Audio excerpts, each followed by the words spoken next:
Viewpoint, the program of personalities, politicians, and perspectives. Today we're going to talk about politics and perspectives a little bit. We have a great guest this morning, kind of an unknown in the community, but we'll overcome that as the morning goes on. Judith K. Yes. I'm going to offer a kudo, and it's going to be a kind of a strange kudo, I think. Okay. You know, we have some young fellows that put on pads and cleats and helmets and go out there to Hanlon Field at Lincoln Community High School and not had a whole lot of success as far as wins are concerned. But as the old saying goes, and I think it's true, winning isn't everything. Well, it'd be nice to have one or two for these guys. But my kudo, and this is a serious one, take my hat off to the young fellows that are out there practicing hard, you know, every week, train and work, and sometimes you don't get the results you like to have, but that doesn't mean they aren't all great kids, and so kudos to all these young men out there who work really hard and are trying, and so we support them, wins or not. I like that. That's a very good one. That's a very good one. Yeah. Well, you know, it's easy to applaud someone when they've got a perfect season, but look around this room. How many of us have a perfect season all the time? I wish you hadn't mentioned that. Really? That kind of hit right home. Well, we've got some kind of fun things to talk about this morning. Hold on. Why don't you introduce this young lady, and maybe we make her better known in the community. Yes, well, we have as our guest this morning none other than... wait a minute for the drum roll. Yes, none other than the county clerk of the year for the state of Illinois. Now, this is not the first time that that's happened, is it? Da-da-da-da-da. This is Sally Turner. I'm the Logan County Clerk and Recorder. I thought I'd tell you who I was. I already knew. Actually, Judy, that, let's see, in 2011, I was nominated from my zone for County Clerk of the Year, which is 20 counties. And this time I was nominated from my zone, and it was 102 counties. That is so great and so understandable. From the get-go, I always said you were the best clerk in 102 counties. Yeah. That proved to me how smart I was. That was nice, Bill. Well, the rest got on board with you, Bill. Yeah, well, the rest finally decided that I was That is so great. I tell you, I don't know how you keep all the balls in the air, especially, I mean, it's not that you're not busy all the time, but before an election, I just don't know how you girls do it. It just amazes me. I mean, I go and be an election judge at one little table over at the Christian church. You know, it's not a very big deal. It is a big deal. But but it's so heavy to me to do that. And look at you. Well, actually, you know, you bring up a really good point, which the average voter has no idea what goes into the planning prior to an election. And that's one of the very reasons we're here this morning, Sally. Yeah, and election day is just one piece of the whole pie. Mm-hmm. Oh, yeah. I mean, you people are running around like nobody's business getting ready for the 4th of November. Now, what's the word amongst your counterparts? Are they thinking that they'll have a pretty good turnout in the counties? No. Not so much? No. Now that's interesting. Well, generally in this election, your presidential elections, you get a better turnout. Yeah. Like in Logan, we get 60% in a presidential, which is good. That's disgusting. Yeah. It's not good, it's disgusting. That's a generally fairly high, from 60 to 70% turnout. And Logan, for this election, which is a gubernatorial year, I'm hoping we see more than 30%. But if we see 40%, that's would be a whopper. That's just disgusting. And you're talking 40% of the registered voters. Correct. You're not talking 40% of the people over 18. Correct. So 40% of 19 some odd thousand people. See, you know, every once in a while you run across somebody that says, and I just don't vote. I won't vote. Well, I guess that's a choice. You know, this is America. We make choices. I never know what to say. I'm not very confrontational, so I don't go to the wall with anybody about, boy, you are wrong. Yeah. Well, you know, What sometimes... do you say to somebody who says that? You can't browbeat them, unfortunately. Well, people need to be aware of what's on the ballot. So maybe they're indecisive about who they want to vote for, let's say for governor. Okay. But there's more things on the ballot than just governor. Sometimes you have county offices that don't have anybody else to run against them. In my case, for example, there's just me to vote for county clerk. But there's more things than just candidates. We're also going to see there's some statewide questions that are on the ballot, which I think most people have received in the mail by now. It's that little blue pamphlet that comes and tells you about the constitutional questions. So there's some constitutional questions on the ballot. I'd really like to. I've interrupted her, Bill. You go right ahead, I would like to explore some of Please. these questions with you. Yeah, But you and- go ahead and finish your sentence. Well, I'm sorry I jumped in there. No, there's so rude. that, which is on maybe the front third of the ballot. It's a lot of reading. A lot of reading. And people do not do that. No, and it will take you a while if you go into the polls and you want to sit there and read that entire Epistle? Yeah. So I think it's best served for someone to research that before they go to the polls. That's also on our website at www.co.logan.il.us, which is the county website. If you go to county clerk, election information, you can find the sample ballot. So you can read that. If you didn't get a copy of that in the mail, you can read that verbiage so that you can understand it a little bit more clearly and how you want to vote on that. But there's also in two areas, referenda. And that's important too, because if a person was talking to you, said, I don't want to vote this election because I don't know who to vote for and I don't really care. Okay, well that's about the person in the office, but there's referenda. In Mount Pulaski, for example, they have two on the ballot. They have one for the Park District and they have one for the Fire District. And those are two important questions that those people in that area need to examine because it'll ultimately affect their taxes. So they need to really consider that.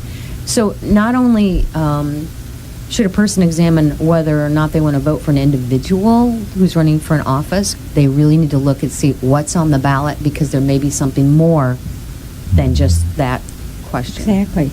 Can you give us the Reader's Digest version of both the Fire Department and the Parks Department questions in Mount Pulaski? Yeah, I'm trying to remember off the top of my head. Oh, I take that back. There's one more. It's in San Joe's, and it is whether or not the clerk should be elected or appointed. That's the other one that they have. That's an issue. See, now that matters. That matters. And if you lived there and didn't vote for another thing on the ballot, you have a right to decide whether that's going to go one way or another. Sure, absolutely. I mean, it's all about being a voter that understands and knows what's on the ballot before you get there. Mm-hmm. I mean, if you haphazardly go into the polling place and fill in your ovals, that's not an informed voter. So you really need to be informed before you get there. That's kind of an oxymoron anyway, really. Good point.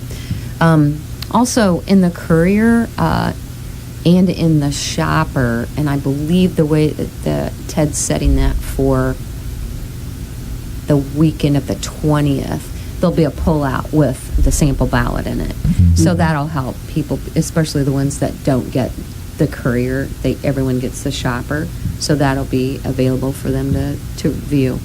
But I encourage people to read that. Now, going back to those questions, there's the millionaire's tax, which when you read that millionaire's tax, and it's to me, it's hard to understand because it says that percentage goes to the schools. Well, how does it go to the schools? I don't know. So in the lottery, excuse me. Yeah, so they don't really explain it in that.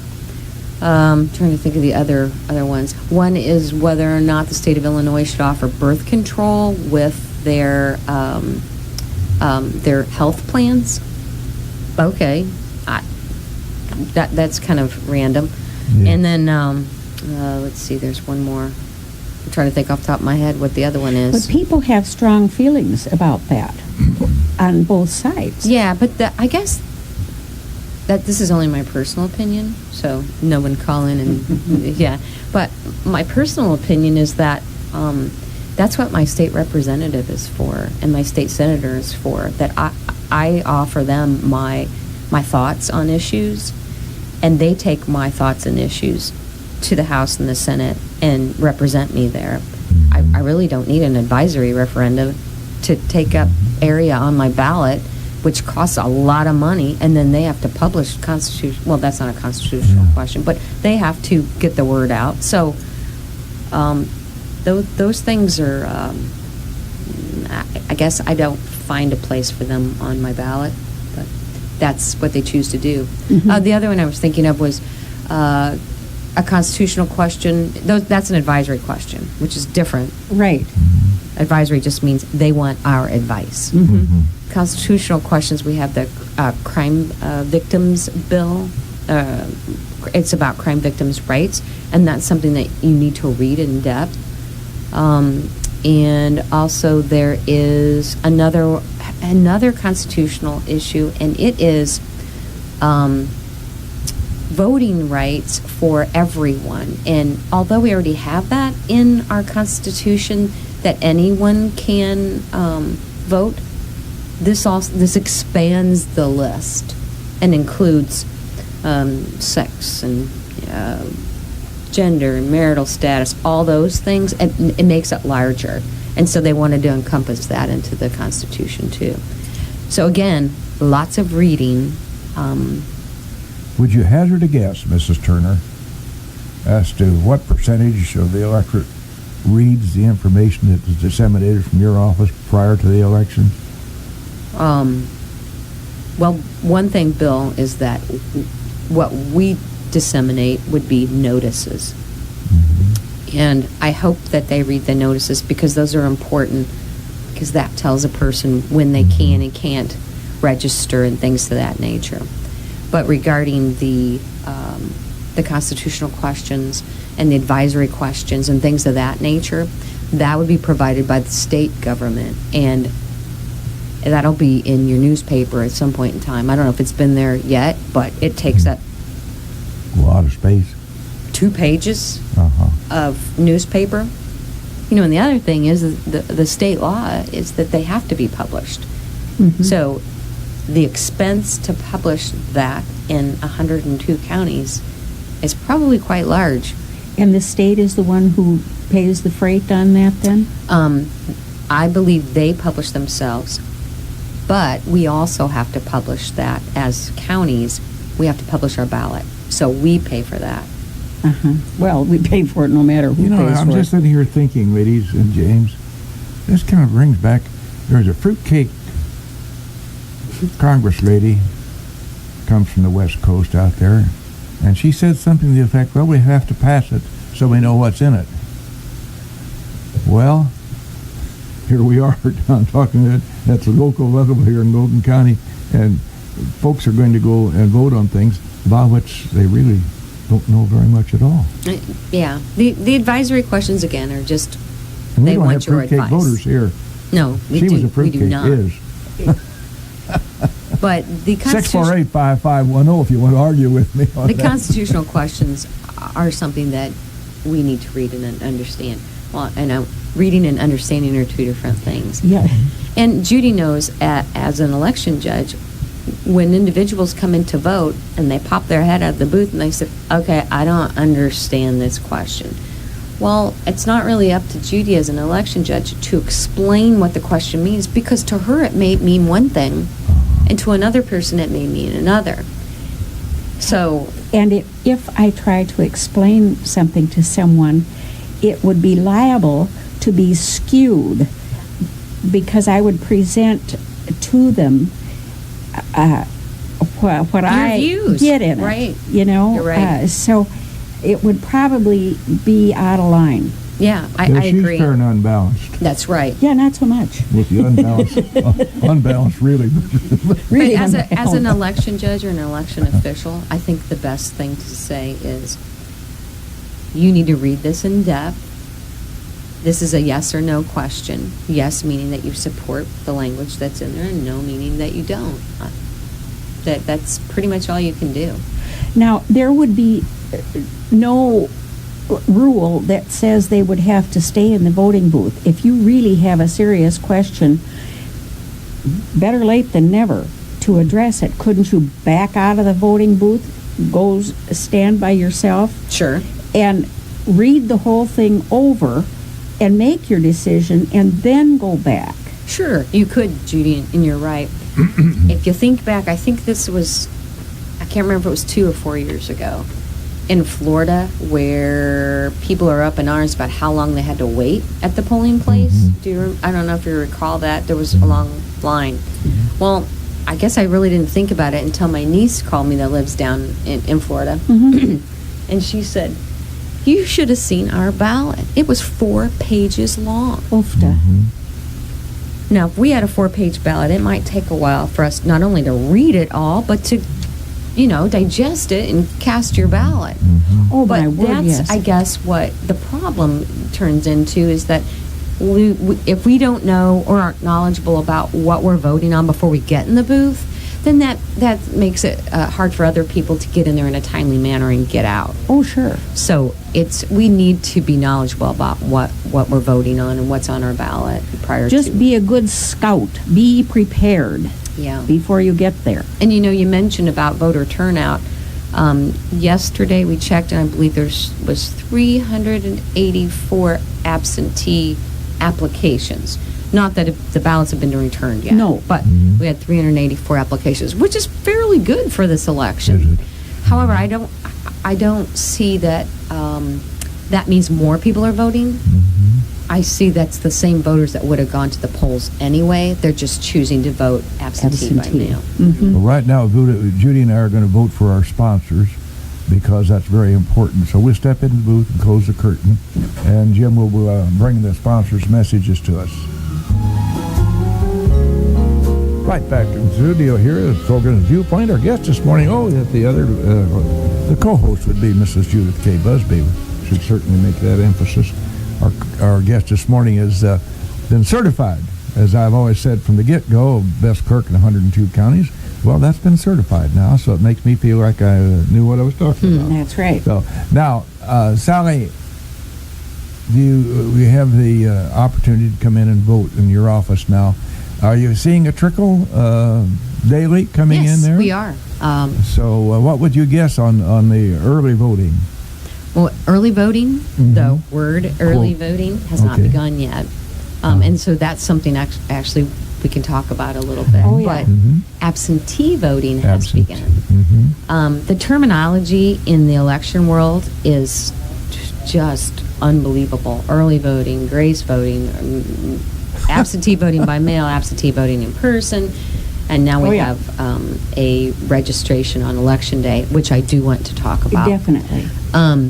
So we are seeing absentee voters, and now absentee voters no longer have to have an excuse. So you can come in and vote absentee whenever you'd like, from 8:30 to 4:30, Monday through Friday, in our office, without your ID. Painless. Without your ID. Without ID. Now, how does that happen? Now, just a minute about that. Yeah. If I may Yes. interject that point. We have all of these entitlement programs, and people can get this stuff without ID. And you have to go to the polls and have ID, but you can come to your office and vote. You don't have to have ID at the polls either. Oh, that's right. Yeah, I'm just used to that. It used to thinking be that I have to do last that. year. The legislature still had in their law that you had to show ID during early voting. And early voting is just a short period before the election. But you didn't have to have ID for absentee voting. Okay, it's kind of the same difference, but whatever. Anyway, So they changed it, and they took that requirement of showing ID for early voting and absentee voting and took that out. Your signature has to match Yeah. the signature that we have on file. Yes. Just like what Judy's shaking her head. Yes, she knows that because she has a signature in front of her on election day Yeah. at the polls. Mm-hmm. The bad thing about that is that our signatures change as we age from the time that we I noted registered that. to vote. However, I will say that there is a requirement that some people live in the precinct that are election judges, so they know some of the people, which is helpful. Mhm. But as we all know, people move from in and out of Yeah. precincts a lot, so it's hard to keep track of people or know new people. So anyway, you don't have to have ID. We like you to have ID because it's very helpful for us when a person comes into the office, because that speeds the process up. Judy comes in, brings her, and we say, Judy, if you don't mind, if you have your driver's license, we'd like to use that in order to look you up on our computer. That way we don't have to ask her a whole bunch of questions. So we can pull it up on the computer, print out our application. Is this you? Yes, it is. She signs it. Then we compare the signatures. That just speeds it up a whole lot faster. It's really nice if someone would have their driver's license. But if they don't, we're not going to turn them away. It's nice, too, if people keep their voter registration card, because so many times during the day at every precinct they see people who've gotten to the wrong table. Sure. It just happens. Well, if you have that, it'll say you're in East Lincoln too. And then you can say, oh, well, that's here. Mm-hmm. That's a good point, Judy, because although the voter registration card isn't really used for much anymore because of this, all these changes in the law, Mm-hmm. it is helpful on election day if you want to go to the polling place, because it depicts your precinct right on the front of the voter registration card. So that would enable you to go to the correct table. And now we have in East and West Lincoln almost all the precincts in Jeff Street and in Lincoln Christian, which is nice, because if you are in West Lincoln at all, 9 times out of 10, you're going to be at one of those tables, and we'll direct you to the correct Exactly. table, which is very helpful. It really is. They don't have to drive all over town. It really is. Now, yesterday was the last day to register, but do not despair. Today begins grace. Grace Yes. period. So, pardon my ignorance, but why do we even stop one and start the other? Why isn't it just the same difference? That's a good point. Most of it is because that it takes a while for those that are deputy registrars to get their registrations into the correct county clerk's office to register a voter. So they have to stop that at some point. Let's just say they're having a drive at, Lincoln College or something. And it takes them a while to get their registrations in. They have to stop at a point so that the election office, the election authority, can get those where they need to go. Mm-hmm. No longer do you have to only register people in that county. You can register anyone if you're a deputy registrar in Illinois. So you need to get those where they need to go all throughout the 110 different election authorities. Now, we've got college kids on two fronts here in the big city. Right. How do they decide whether they want to be voting here or at home? Because they'd have enough time put in Logan County that I should think they could vote. Sure, they could register here if they want to. What I usually tell them is you need to check with your parents first, because if you're receiving any kind of financial aid, your residents may be required to be at the place wherever you are from for some reason, like, or if you're getting a scholarship, it may be the scholarship of DuPage County. So you need to keep your registration there. Those are important things. And the other thing is their parents might be there might be some big tax questions on the ballot up in their county, and their parents might say, hey, this is your home. We need you to make sure you vote from this area. So that's something they need to talk to their family about. 648-5510. Our guest this morning is Sally Litterly-Turner. We're discussing perhaps the most important job that a citizen can have, and that is have a say-so in what's going on in their community, their state, their country. Lamentably, we don't have a huge turnout, and I don't think we're any different than any other county or state. The populace, they seem to opt out for some reason or another as far as majorities are concerned. We have big turnouts, but certainly not percentage-wise. It's one of the most, as I said, it's the most important duty you can have. Mrs. Litterly, what about youngsters who have left the nest, so to speak, but kept their legal residence here in Logan County? They have to make sure that they're registered, and they can do that. Is it too late for them to? We have the grace period now going on. What is the cutoff date for those folks who might want to register? That's a great point, Bill.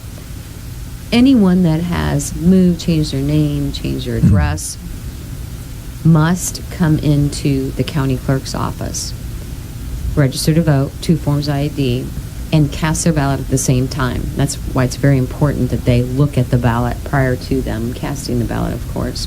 So those people that missed the registration date, they can still, grace period, register and vote today through Election Day. Now let me comment on that too a little bit.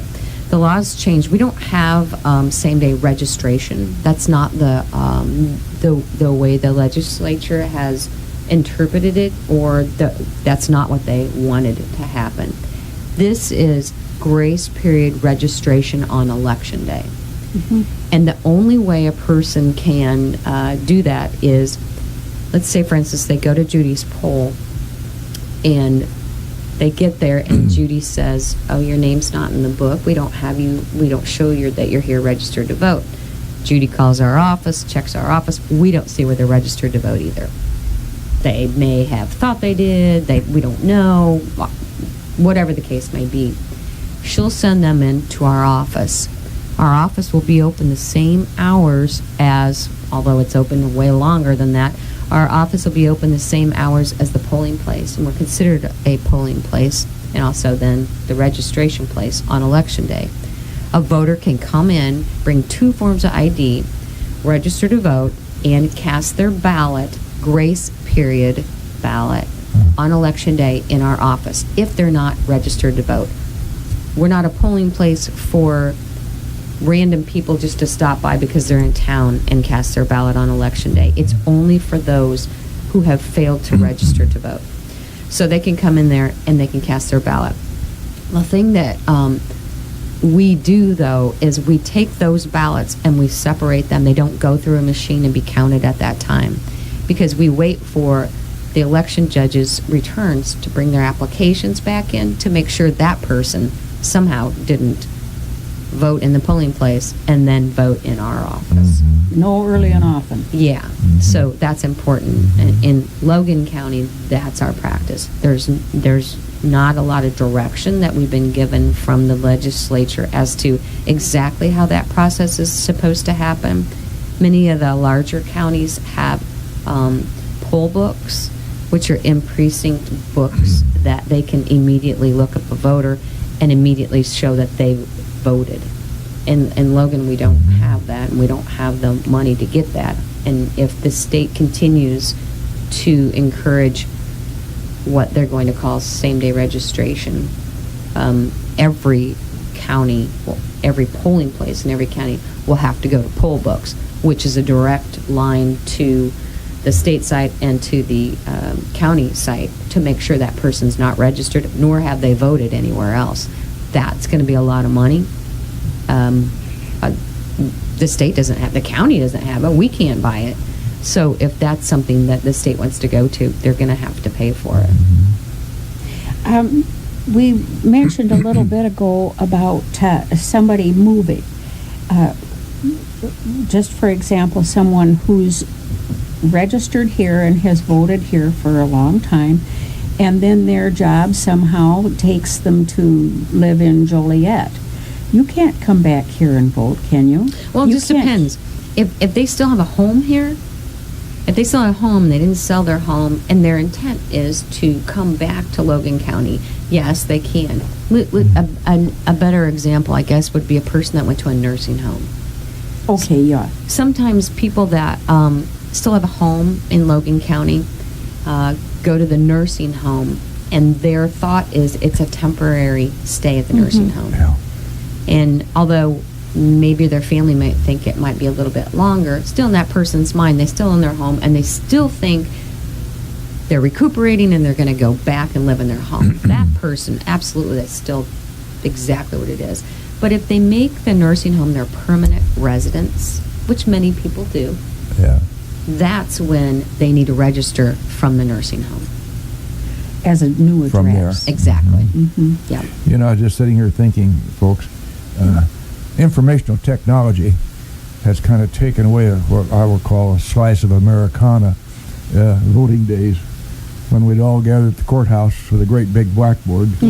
and see the results come in. See Paul and- Gleason up there with the chalk. With the chalk, yeah. That's kind of too bad we've lost that. It was a neat little thing. Yeah, Kind of we a- did not too long ago. I can't remember which election it was. It was a really small one, and I think it might have been a city primary, maybe about 10 years ago. We did pull out the chalkboard for that one because we didn't need to put it on the net and have immediate results. We put it on there. That was kind of fun to do, kind of nostalgic. Nostalgic, yes. Yes, there's nothing wrong with 648-5510. Somebody might have some questions, Sally. Or maybe we could have a mock election right here. You could call in and just say 2 words, Quinn or Rounder, and hang up. You don't have to identify yourself. We just There you have a little Straw vote. electronic straw vote here. Are there any foreseeable problems that are that might present themselves prior to election? Bill, I don't see any. There's always the risk of equipment failure and things like that. Yeah, But can't help that. we have enough of our what we call our M100s, which are the vote counting system, that we can replace. So that's not a problem. We test and test And and there are test. Plan Bs, Yeah, too, yeah, all over. right. Yes. And It is, so if some bad thing happens, you mustn't be concerned that your vote won't be counted because you're just in very fine shape. Great point, Judy. You're right. We do have we have override bins and things of that nature. If the power goes out, and we've had power go out. Well, actually, I think it was in you're at Christian church, right? Yeah, we had the electricity go off. We had a storm. Do you remember that? Yeah. And all the power was off. So we Yeah. did the best we could, getting it ready to go. But for a while, the machines went to battery backup, and everything still continues to work. You bet. You know, we're talking about election and the election process, but the clerk of Logan County performs many more duties and a lot of informational stuff that up there in that office. Maybe we should touch maybe on the other things that you do in Sure. your office, Mrs. Litterly. Absolutely. Or Mrs. Turner. That's all right. Strike that. That's right. Put a dash in between it. Yeah. By the way, my name's Turner on the ballot, so Okay. Yeah, I know. All right. Well, Good. that's appropriate. yeah. Anyway, what do? We do, I mean, so many things are going on the same time as you're running an election. Sure. Taxing districts, they're getting ready to file their tax levies. By the last Tuesday in December of every year, every taxing body has to file what they want in tax money. Schools, parks, libraries, municipalities, all those entities have to file with us. Those are all being collected now and filed in our office and having that ready to go. We have a tax sale coming up next week. I believe it's October 20, not next week, 2 weeks, October That's a big 22nd. thing.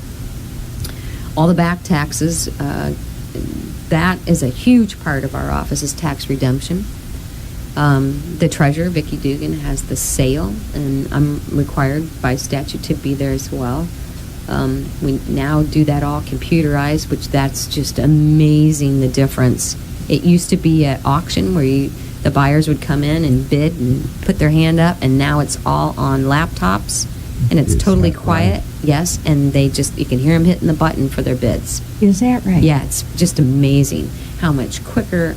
It's a great process.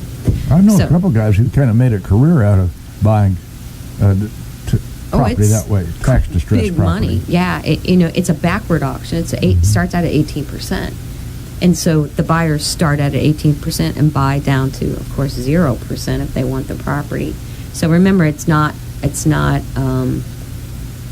When you go to a tax sale, you're not buying the property. You're buying the taxes on the property. Right. And then you receive interest off of that. And our office keeps track of that and pays out the interest and pays out the tax buyer. I think it might be fair to say, as a novice, I wouldn't go in there and think you're going to play with the big boys. No, because no. it's a That's a science. pretty sophisticated operation. Yeah. And you do have to pay. So you have to file with the clerk's office, or with the treasurer's office. I don't remember what her fee is. Go ahead, Judy. You have some information that you... Oh, yeah. Whoever this is. I don't know. Oh, sorry. Okay. 2 votes for Bruce Rauner. Well, that's why we've got a telephone, people. If you've got something to say, by George, it's a free country. 648-5510. Yeah, just anybody wants to hurry up and negate those 2 votes, why you just got a couple of minutes to do that. Here's something else I actually wanted to mention, too. Logan County is celebrating their 175th birthday this year. And Ron Keller is putting together some things at the Lincoln Museum. I think it has a new title now, doesn't it? Tell her what it is, What's Bill. the title of that museum at Lincoln College now? Oh, the Heritage Museum. Heritage Museum, that's it. So he's having a few events, and then in November, and I think it's November 14th, which you may know, but I'm not sure. That is one in which they're having a period dress, and they're doing a little presentation on Logan County. So there's a few things that the Logan County Board is looking into to celebrate our birthday this year. Well, that'll be nice. Could I go back to the voting business? Have they polished... No, we've passed that. Now we're on to I'm other sorry. duties. We're on to the next thing. I'm always living in the past. This driver's license bureau registration, have they polished that up at all? That's a great question, Judy. She's good with those good questions. It's been a struggle. I'm paid for questions, not answers. Judy's, these questions that she's answered or asking have a lot to do with her role as an election judge. And the reason she's asking this is because 9 times out of 10, when you're at a polling place and you're an election judge and someone comes in and they say, I want to vote, you ask them their name, you look it up as a judge, and you can't find it. The reason you can't find it is probably because they went to the driver's license and were receiving services, and the driver's license facility said, do you want to register to vote? Now, the person can say, no, I don't want to, or yes, I do. Sometimes when they say, no, I don't want to, they think that they had said, yes, I want to. And there's actually a form there called a declination form that the voter actually signs, and the Secretary of State keeps. So on election day, when Judy and her election judges call us and say, I have Bill Gossett here, he says he registered to vote, we don't have him in our book. We look at the Secretary of State, we call the Secretary of State, check with them, they say Bill Gossett signed a declination, meaning he declined to register to vote. At that point, instead of offering Bill Gossett a provisional ballot because Bill's jumping up and down saying, I swear I told them, I said that I wanted to register to vote, they're wrong. Instead of going through all that, you send Bill up to our office on election day, same day registration for him, grace period voter, he casts his ballot there, and it's no problem. Zippo. Yep. That's good to know. Sally, we really appreciate your taking your time. You've always been very generous when we've asked you to come up here at WLCN. We will close this comment about elections and politicians. Many a politician has been elected and they suddenly begin to act as if they've been anointed. And I would also now like to announce the results of the voting here, Election Central and Lincoln Country. We'd like to announce that candidate Bruce Rauner had won a resounding victory by a matter of 2 votes to 0. So, thank you, Sally, for being with You're us this welcome. morning. Happy to be here. No!